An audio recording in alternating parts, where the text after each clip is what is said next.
Somewhere in the middle of a vast desert, thousands of years ago, the sky was turning a deep amber as a long line of camels moved slowly across the sand, their soft footsteps almost silent, their shadows stretching thin and long across the dunes. And it was along paths exactly like this one, stretching across the heart of Asia and connecting China in the distant east to the Mediterranean in the far west,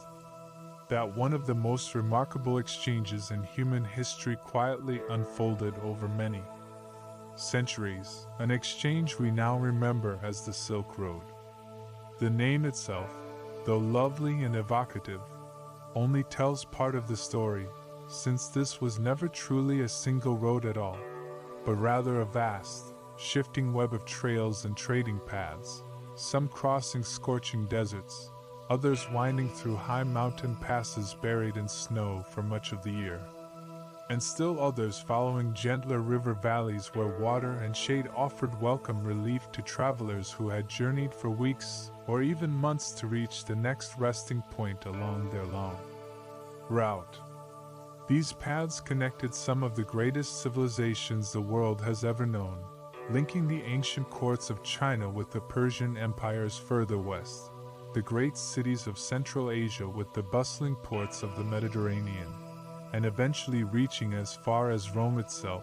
And imagine, for a moment, just how extraordinary it must have felt for merchants of that distant era to realize that goods carried on the back of a camel in one corner of the world might, after months of careful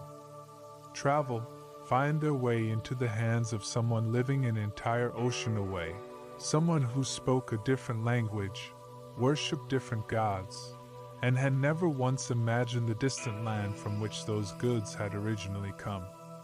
Long before scholars many centuries later gave this network its poetic name, these routes had already been quietly connecting distant peoples for a very long time, carrying not only silk, though silk from China was certainly among its most treasured and celebrated goods, but also spices, precious stones, tea, paper, and countless other treasures,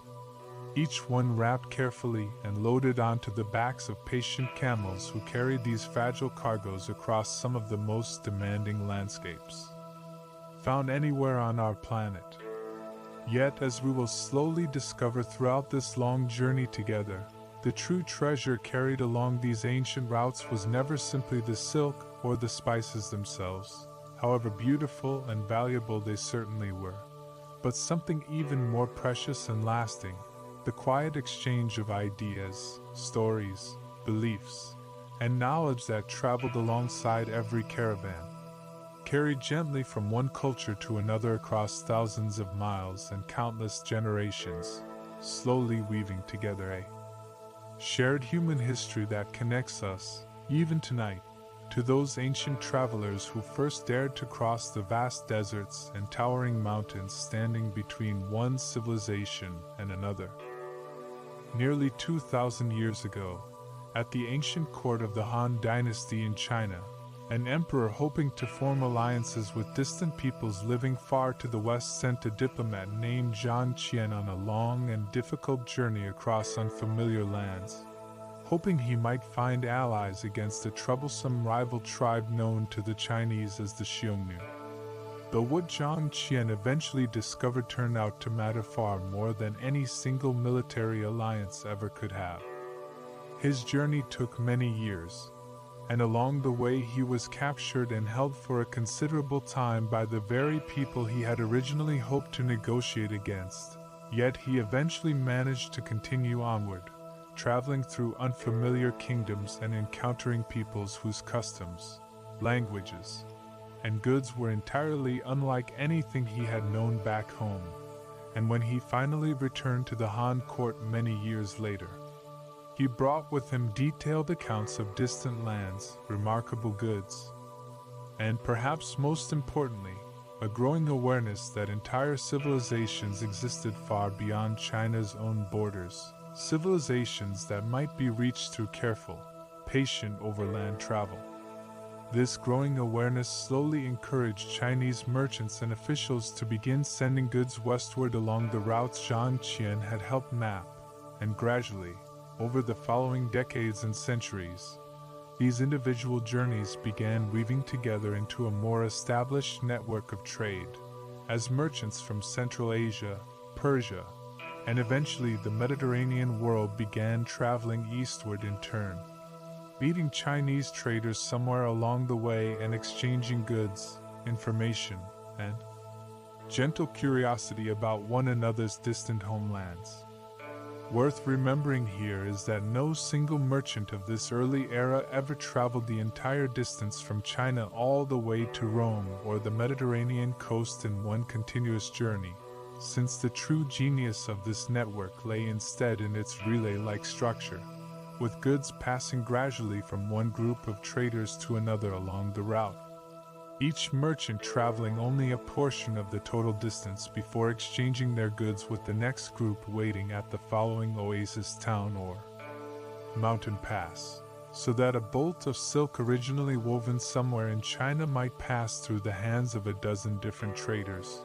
speaking a dozen different languages, before finally reaching a market stall somewhere along the Mediterranean coast.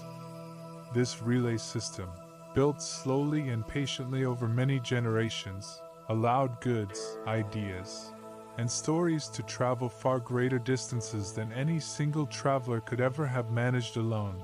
and it is this cooperative structure, built not by any single empire or ruler but by countless individual merchants each contributing their own small portion of the journey, that gives the Silk Road its particular and enduring beauty as one of history's most remarkable examples of gradual human cooperation across vast distances and countless cultural differences. The camel stood at the very heart of this remarkable trading network, and in particular the sturdy, double-humped Bactrian camel native to the harsh, dry landscapes of Central Asia, an animal so perfectly suited to the demands of desert travel that it became, quite naturally, the single most important form of transportation along the entire length of the Silk Road, carrying not only precious cargo but also the very survival of the merchants who depended upon these patient creatures for their long and difficult journeys. Their particular hardiness made these animals uniquely capable of enduring the extreme conditions found along much of the route, since a Bactrian camel could travel for many days without water, storing precious reserves of fat within its distinctive humps that allowed it to survive extended stretches through some of the driest and most unforgiving terrain found anywhere on Earth, and its thick, woolly coat, which grew especially heavy during the winter months, offered welcome protection against the bitter cold that often swept across the high mountain passes and exposed desert plateaus that caravans regularly needed to cross. A typical caravan making its way along these routes might include anywhere from a handful to several hundred camels, walking in a long, patient line, each animal loaded carefully with bundles of goods secured firmly to specially designed wooden saddles,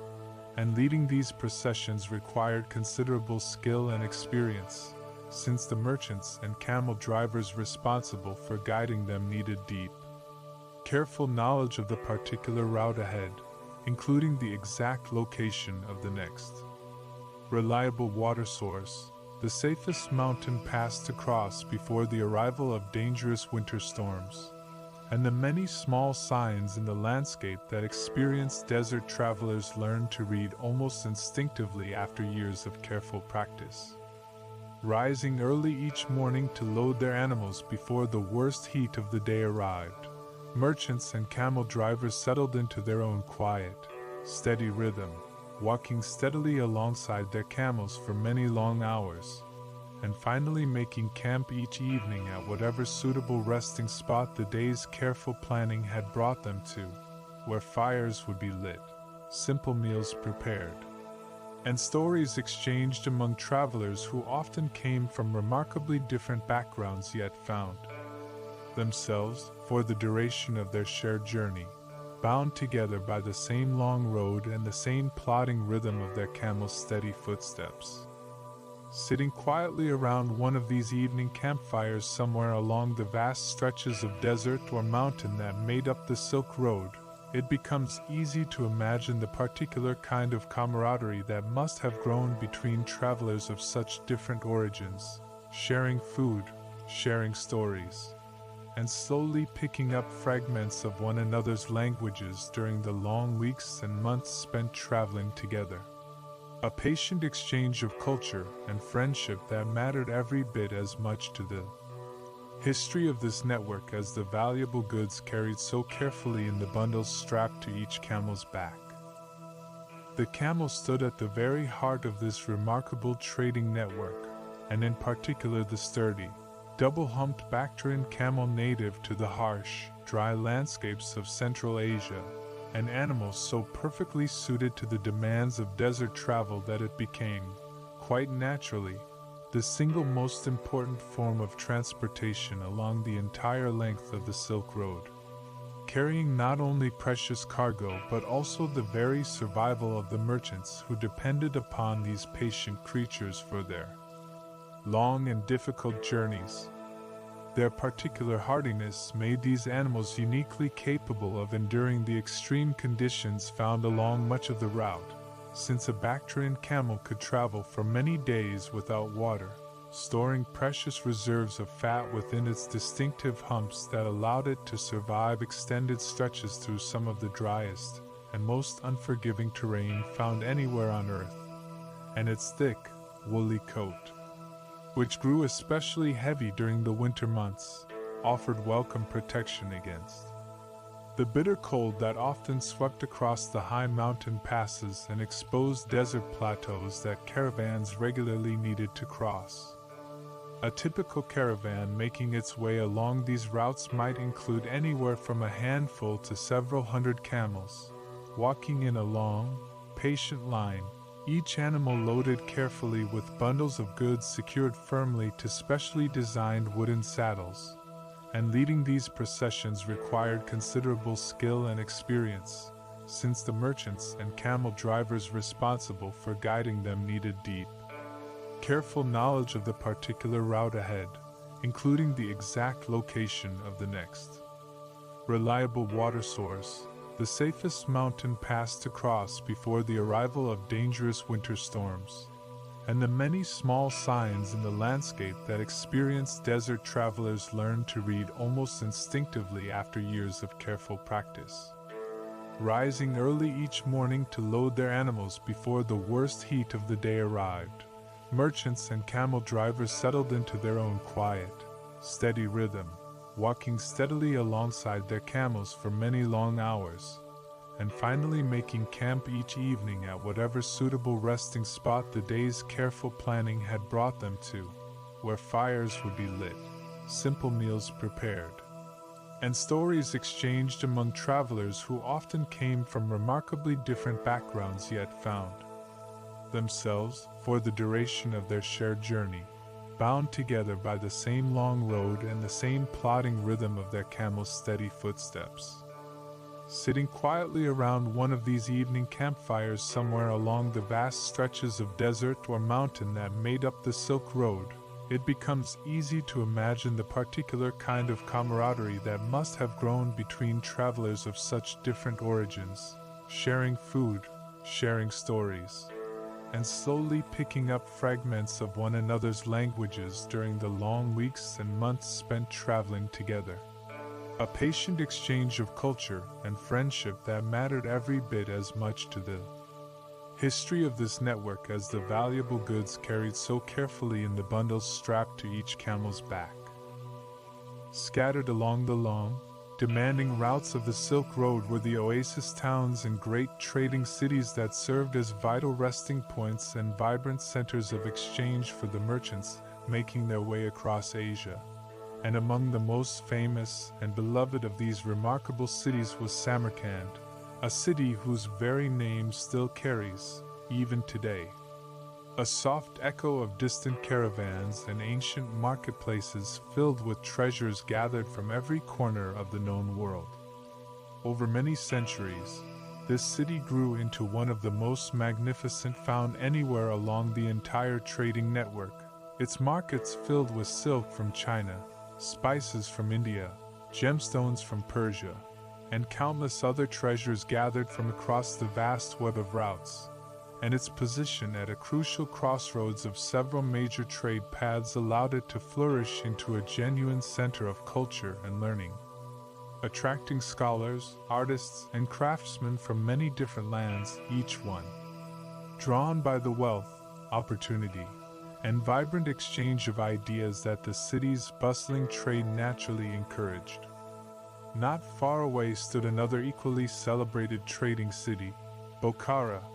whose narrow streets and covered marketplaces offered welcome shade to merchants and travelers seeking relief from the harsh desert sun, and whose reputation for fine textiles, beautiful pottery, and skilled craftsmanship spread widely across the entire trading network, drawing merchants from distant lands eager to acquire goods that had already earned a reputation for exceptional quality among traders who had encountered them during their long journeys. Near the edge of the formidable Taklamakan Desert, further east still, stood the oasis city of Kashgar, a vital gathering point where several major branches of the wider network converged before travelers continued onward toward China itself, and its bustling marketplace became famous for the remarkable diversity of languages, customs, and goods gathered within its walls, since merchants arriving from India, Persia, Central Asia, and China all passed through this single crucial crossroads, making it one of the most culturally rich and varied cities found anywhere along the entire route. Each of these great oasis cities developed its own particular character and specialty over the centuries, yet all of them shared a similar underlying purpose within the wider trading network, offering weary travelers a safe place to rest, resupply, and exchange goods and stories before continuing onward along their demanding journey. And these cities themselves became, in their own right, remarkable centers of cultural blending, where architecture, cuisine, music, and daily customs slowly absorbed influences from every distant land connected by the ongoing rhythm of trade. Few of the countless goods traveling the Silk Road captured the imagination of distant cultures quite so powerfully as silk itself, the shimmering, delicate fabric that gave the entire trading network its enduring name, and for many centuries, the precise method of producing this remarkable material remained a closely guarded secret within China, carefully protected from curious merchants and foreign rulers eager to learn how such an extraordinarily soft and beautiful fabric could possibly be created. We now understand that silk production depended on the careful cultivation of silkworms feeding on the leaves of mulberry trees, a delicate and labor-intensive process that Chinese artisans had perfected over many centuries long before the Silk Road connected China to the wider world, and the resulting fabric, prized for its remarkable softness, its gentle sheen, and its surprising strength despite its delicate appearance, quickly became one of the most sought-after and valuable goods traded anywhere along the entire network, commanding extraordinary prices among wealthy buyers in Persia, the Mediterranean world, and eventually even distant Rome itself. Carried carefully in small, precious bundles that merchants guarded with particular attention, the fragrant spices gathered from distant lands across South and Southeast Asia traveled these same ancient routes alongside silk, including cinnamon, pepper, and cloves, each one prized not only for its ability to enhance and preserve food but also, in many cultures, for its perceived medicinal and even spiritual properties. And the long, difficult journey these spices undertook before finally reaching distant markets helped explain the extraordinary prices they commanded among wealthy households eager to season their meals with flavors gathered from the far corners of the known world. Tea made its own quiet journey westward along these routes in turn, carried in tightly packed bundles designed to protect the delicate leaves from moisture and damage during the long overland journey. And as it slowly traveled beyond its original homeland in China, it began quietly transforming the daily customs of distant cultures along the way, introducing new rituals of preparation and hospitality that would eventually take root and flourish across Central Asia, Persia, and eventually much further still, each region gradually developing its own particular customs surrounding this simple, comforting beverage that had traveled such an extraordinarily long and patient journey to reach them. Beyond silk, spices, and tea, countless other treasures made their way along these ancient routes: precious stones, fine ceramics, delicate glassware, and skillfully crafted metalwork, each one carried carefully across vast distances by merchants who understood the considerable risks and rewards involved in transporting such valuable and often fragile goods across some of the most demanding terrain found anywhere on Earth. And every single item that successfully completed this long journey represented not simply a valuable commodity, but also a small, tangible piece of evidence that distant civilizations, separated by thousands of miles and countless cultural differences, remained quietly connected through the ongoing rhythm of trade. Ideas, beliefs, and entire systems of thought traveled just as steadily along these same ancient routes as silk, spices, and tea, carried gently in the minds and hearts of the travelers, pilgrims, and scholars who made their way across Asia alongside the more familiar caravans of merchants and their patient camels. And the true significance of this remarkable trading network reached far beyond material goods alone because of it. Among the most significant of these traveling ideas was Buddhism, which originated in ancient India and gradually spread eastward along the Silk Road, carried by devoted monks and pilgrims willing to undertake extraordinarily long and difficult journeys in order to share their teachings with distant peoples. And as it slowly made its way through Central Asia and eventually into China, it gradually absorbed local customs and artistic traditions along the way, creating a rich, evolving tradition that reflected the gentle blending of cultures made possible by this same ancient trading network. Buddhist monasteries and temples gradually appeared at many of the oasis towns and trading cities scattered along the route, offering not only spiritual guidance to local communities but also welcome shelter and hospitality to weary travelers passing through on their long journeys. And many of these same monasteries became important centers of learning in their own right, where monks carefully copied and translated religious texts, preserved valuable knowledge, and quietly contributed to the broader exchange of ideas that flowed so steadily alongside the more visible exchange of silk, spices, and tea. Other religious and philosophical traditions traveled these same routes in turn,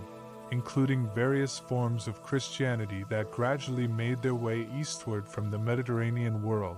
and different schools of Islamic thought that spread widely across Central Asia following the rise of Islam in the centuries after the Silk Road had already been flourishing for quite some time. And remarkably, many of the same oasis cities and trading centers that welcomed Buddhist monks also came to host Christian communities, Islamic scholars, and followers of numerous other faiths, each tradition quietly influencing and enriching the others through years of shared daily life within these same bustling, multicultural trading centers. This gentle, ongoing exchange of religious and philosophical ideas offers perhaps the clearest evidence of just how much more the Silk Road accomplished beyond simple commercial trade, since the travelers who carried these ideas across such vast distances were often motivated not by profit but by genuine devotion and curiosity, willing to endure extraordinarily difficult journeys simply to share what they believed, to learn what others believed in turn, and to carry these carefully gathered insights back to their own distant homelands, weaving together, over many centuries, a shared spiritual and intellectual heritage that connected civilizations across the entire length of Asia. Stories, folktales, and oral traditions traveled just as steadily along the Silk Road as religious teachings and philosophical ideas, carried gently from one culture to another through the countless quiet evenings that travelers spent gathered around shared campfires, exchanging tales from their distant homelands as a welcome way of passing the long hours of desert and mountain travel. And it is worth imagining just how many beloved stories we still tell today first began their own long journey. Through exactly this kind of informal exchange between travelers of vastly different backgrounds. Communicating across significant language barriers was a practical necessity for merchants traveling this network, and this necessity gradually gave rise to skilled translators and interpreters who became an essential part of many trading caravans, individuals who had learned, often through years of careful practice and considerable personal curiosity, to move fluently between several different languages.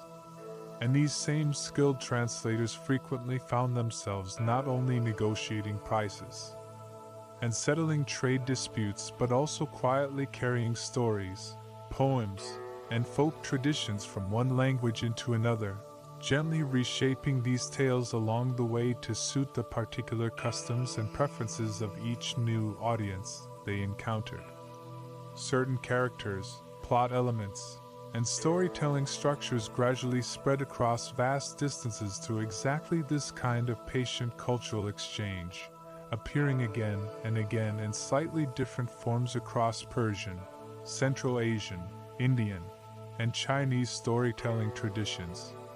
And some of the most beloved story collections and folk-tale traditions cherished across many different cultures today can trace at least part of their fascinating history back to countless quiet evenings spent sharing tales around campfires scattered across the entire length of this ancient trading network. This gentle blending of storytelling traditions extended well beyond simple folk tales, since technical knowledge, scientific understanding, and practical skills traveled these same routes in turn, with astronomers, mathematicians, and physicians from different cultures gradually exchanging their careful observations and hard-won discoveries, allowing knowledge developed independently in one distant corner of the world to gradually enrich and inform scholarly understanding in an entirely different civilization thousands of miles away. An exchange of learning that unfolded over many centuries through the same careful, relay-like structure that carried silk, spices, and tea across the vast expanse of Asia. This rich, layered exchange of stories, beliefs, and knowledge, flowing so steadily alongside the more visible trade in silk and spices, reveals perhaps the deepest and most enduring legacy of the Silk Road, reminding us gently that human curiosity and creativity have always found ways of traveling across even the most formidable distances and cultural differences. Carried from one generation to the next by countless travelers who understood, whether they fully realized it or not, that the stories and ideas they carried with them were every bit as valuable and worth protecting as the precious cargo loaded so carefully onto their patient camels. Caravanserais scattered generously along the Silk Road made all of this remarkable exchange of goods, ideas, and stories possible. Sturdy way stations built specifically to offer weary travelers a safe and welcoming place to rest after each long day of difficult desert or mountain travel. And these remarkable buildings, found at fairly regular intervals along the busiest trading routes, played an absolutely essential role in making such extraordinarily long journeys possible for merchants, pilgrims, and travelers of every kind. Built around a large central courtyard, spacious enough to accommodate an entire caravan of camels along with their considerable cargo, A typical caravanserai stood surrounded by sturdy walls that offered welcome protection against both harsh desert winds and the occasional threat of bandits who sometimes targeted vulnerable caravans along more remote stretches of the trading network. And within these protective walls, travelers could find fresh water, safe shelter for their animals, and simple but welcome accommodations where they might finally rest after another long day spent walking steadily alongside their patient camels. Many caravanserais developed into much more than simple rest stops over time, gradually growing into small but genuinely vibrant centers of trade and cultural exchange in their own right, where merchants arriving from different directions might pause together for a night or two, exchanging goods, news, and stories before continuing onward along their separate routes. And it is easy to imagine the particular warmth and hospitality that must have characterized these gatherings, as travelers from remarkably different backgrounds found common ground in their shared exhaustion, their shared hunger, and their shared appreciation for a warm meal and a safe place to sleep after another demanding day of travel. A deep, practical understanding among the many different peoples living along the Silk Road shaped the tradition of hospitality that developed around these caravanserais, a shared recognition that the entire trading network depended upon a commitment to welcoming and protecting travelers, regardless of their particular origin or destination, since any individual merchant might easily find themselves, at some point along their long journey, entirely dependent upon the kindness of strangers in an unfamiliar land, and this mutual understanding helped create a remarkably consistent culture of welcome and generosity that stretched across the entire length of the network, spanning countless different kingdoms, languages, and religious traditions. Even today, the crumbling stone walls of certain ancient caravanserais still stand quietly along old trading routes across Central Asia and the Middle East, gentle reminders of countless weary travelers who once found welcome shelter within their protective walls. And much of the Silk Road's remarkable success depended not simply on the goods being traded or the routes being traveled, but on this patient tradition of hospitality and mutual trust that allowed travelers from so many different backgrounds to journey safely across such vast and often unforgiving distances. Few customs that traveled steadily along the Silk Road proved quite so enduring or quite so widely embraced as the simple, comforting ritual of drinking tea, which gradually spread outward from its original homeland in China to become a cherished daily custom across Central Asia, Persia, and eventually much of the wider world. Each region gradually developing its own particular traditions and preferences surrounding this simple beverage that had traveled such a remarkably long and patient journey to reach them. Already cultivated and enjoyed for many centuries in China before the Silk Road carried it further afield, tea came with careful traditions of preparation and appreciation that had developed long before merchants began carrying dried leaves westward along the trading routes, and as it gradually made its way into Central Asia,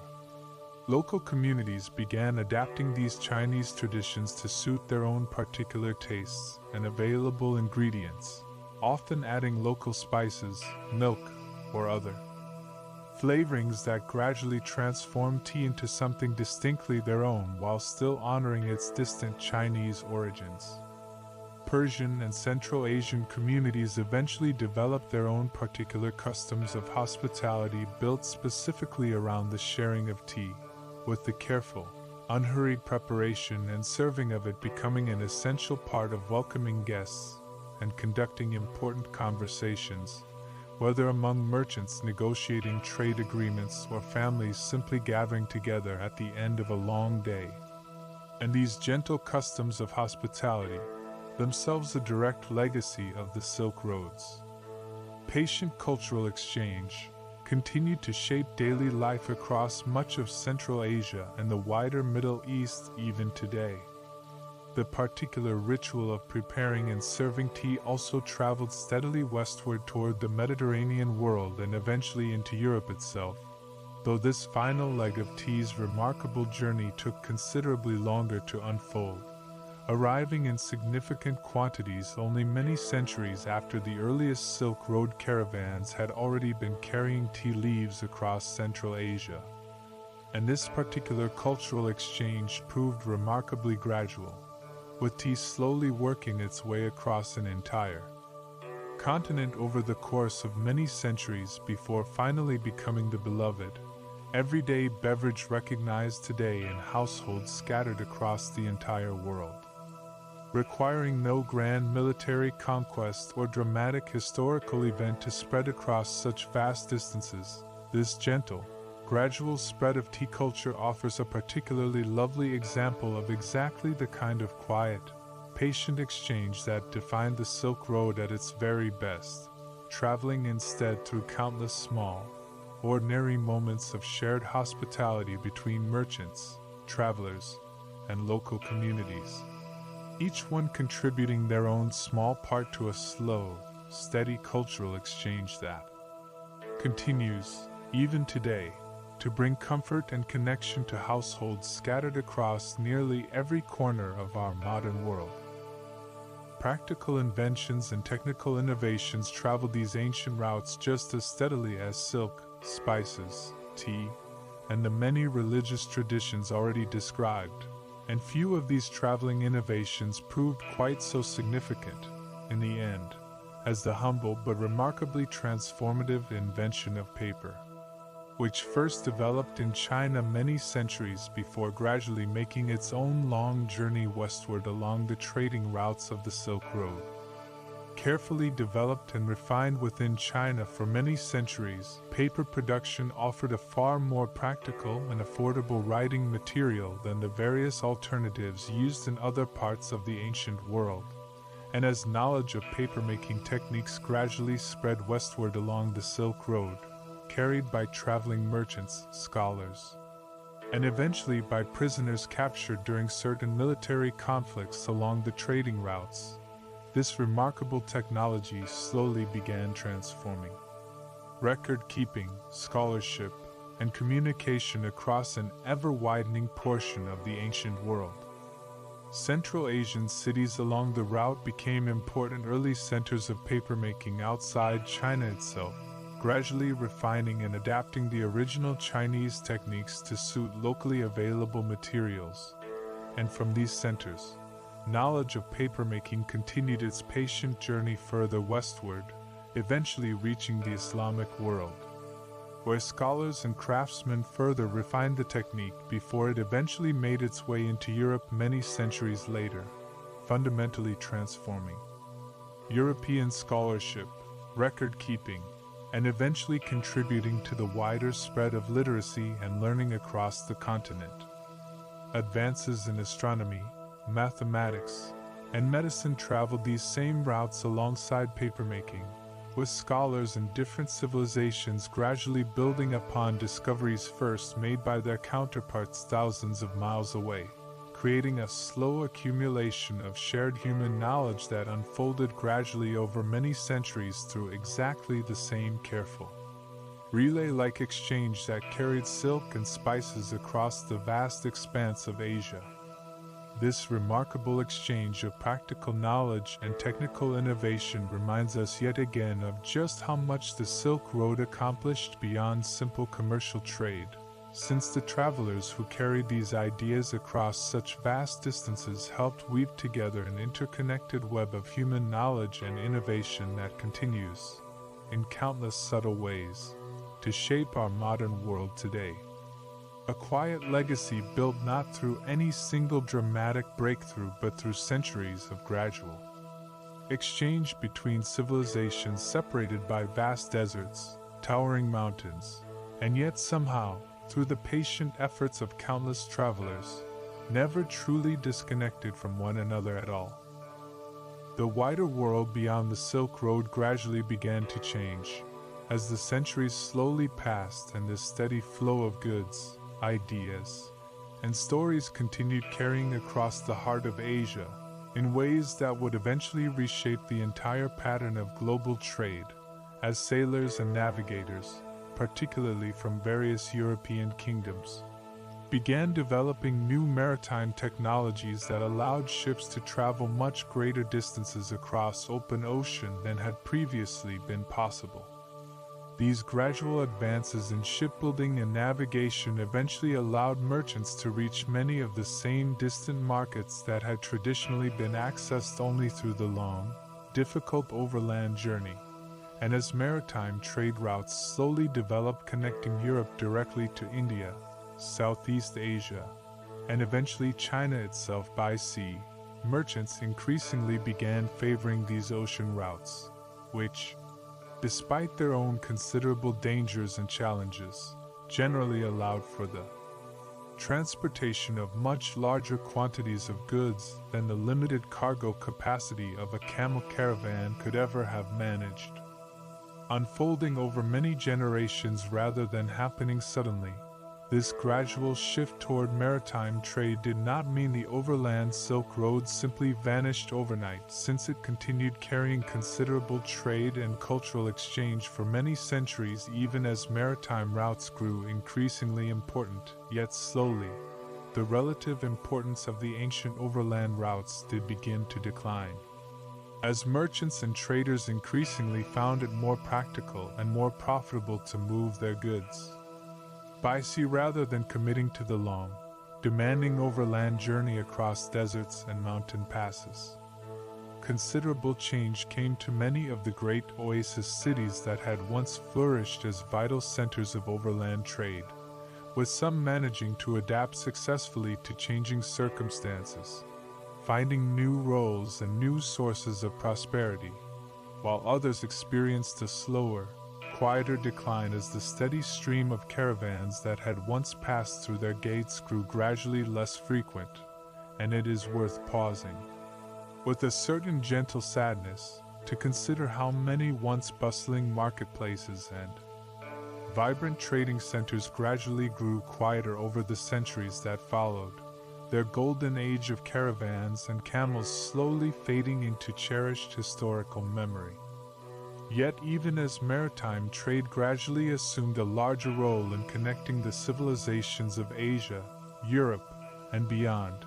the deep cultural and intellectual legacy left behind by so many centuries of overland exchange continued quietly shaping the modern world in countless subtle ways, since the religions, technologies, stories, and traditions that had traveled so patiently along these ancient routes had already, by this point, become deeply woven into the very fabric of civilizations scattered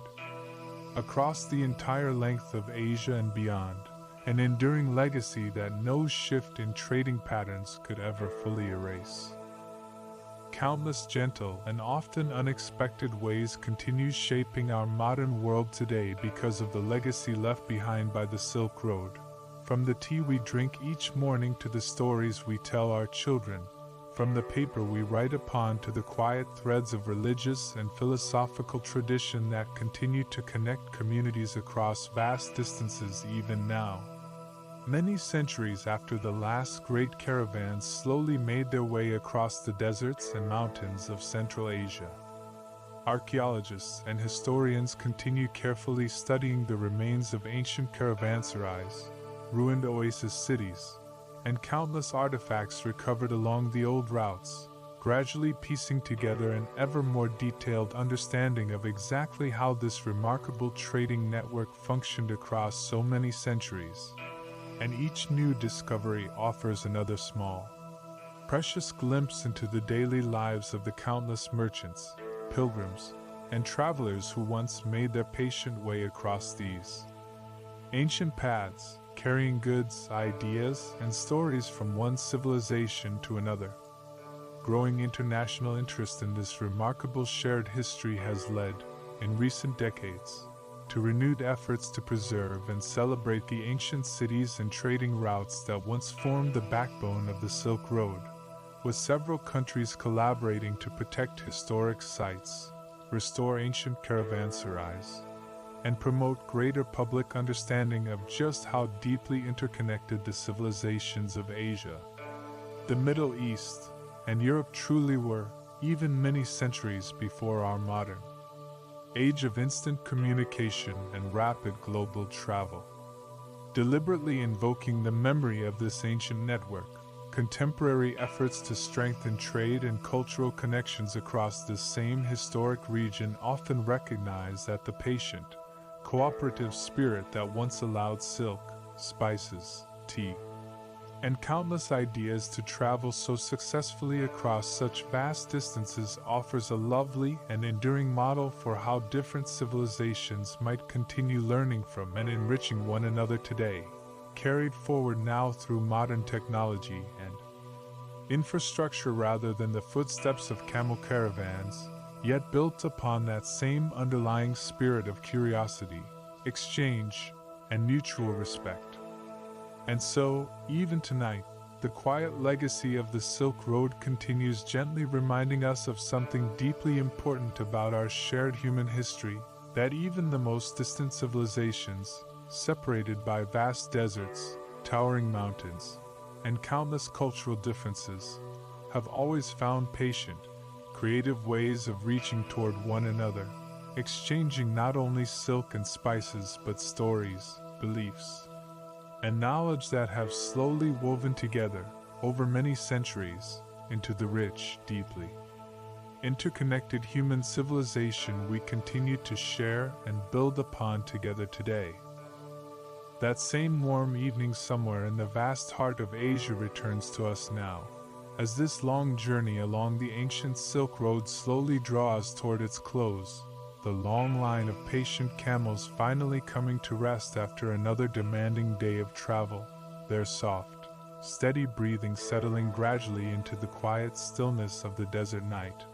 while somewhere nearby, a small fire flickers gently, casting warm, dancing shadows across the weathered faces of merchants and travelers gathered close together after their long day's journey. Picture yourself settled comfortably beside that same gentle fire tonight, wrapped warmly against the cool desert evening, listening quietly as travelers from distant lands slowly exchange soft fragments of story and song, their voices blending gently together despite their many different languages, united for this one quiet evening by nothing more than their shared exhaustion, their shared warmth, and their shared appreciation for the simple comfort of rest after a long day spent walking steadily beside their patient camels. Let your thoughts drift alongside the soft, curling smoke rising slowly from that same quiet fire, carrying with it the mingled scent of distant spices, the soft murmur of unfamiliar languages gradually blending into a single, soothing hum, and the deep, patient stillness of a vast desert night stretching endlessly in every direction beneath a sky filled with countless quiet stars. Exactly as it once stretched above countless generations of travelers who made this same long journey many centuries before you. Something deeply comforting lies in imagining all those countless caravans that once crossed this same vast landscape, each one carrying its own small, precious cargo of silk, spices, tea, and quietly treasured stories, each one contributing, in its own small and patient way, to a much larger exchange that slowly connected distant civilizations across thousands of miles and countless generations, weaving together, one patient journey at a time, the same richly interconnected human story that continues to connect us all, even now, across whatever distances still remain between us. And so, as you drift now toward your own peaceful rest, let the soft, steady rhythm of those ancient camel caravans carry your thoughts gently along with them, the quiet fire slowly dimming beside you, the distant stars settling softly overhead, the long, patient road stretching quietly onward through the desert night, carrying you softly, the way it carried so many travelers before you, into a deep, peaceful, and thoroughly restful sleep.